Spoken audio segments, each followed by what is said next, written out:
ಸಚಿವೆ ಲಕ್ಷ್ಮೀ ಹೆಬ್ಬಾಳ್ಕರ್ ಪುತ್ರನ ಕಾರ್ಖಾನೆಯಲ್ಲಿ ಭಾರೀ ದುರಂತ, ಒಬ್ಬ ಯುವಕ ಸಾವು.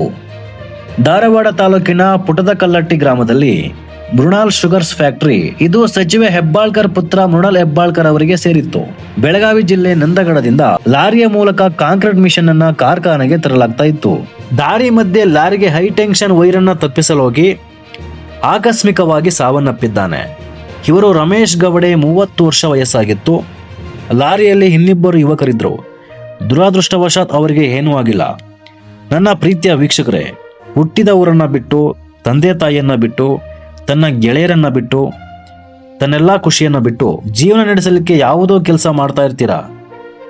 ಕೆಲಸ ಮಾಡುವ ಸಂದರ್ಭದಲ್ಲಿ ಮೈಯೆಲ್ಲ ಕಣ್ಣಾಗಿರ್ಲಿ, ಎಚ್ಚರಿಕೆಯಿಂದ ಕೆಲಸ ಮಾಡಿ. ನಿಮಗಾಗಿ ನಿಮ್ಮ ಕುಟುಂಬಸ್ಥರು ಕಾಯ್ತಾ ಇರ್ತಾರೆ. ಈ ರಮೇಶ್ ಗವಡೆಗೆ ಬಂದಂತಹ ಪರಿಸ್ಥಿತಿ ನಿಮಗೆ ಬರದಿರಲಿ.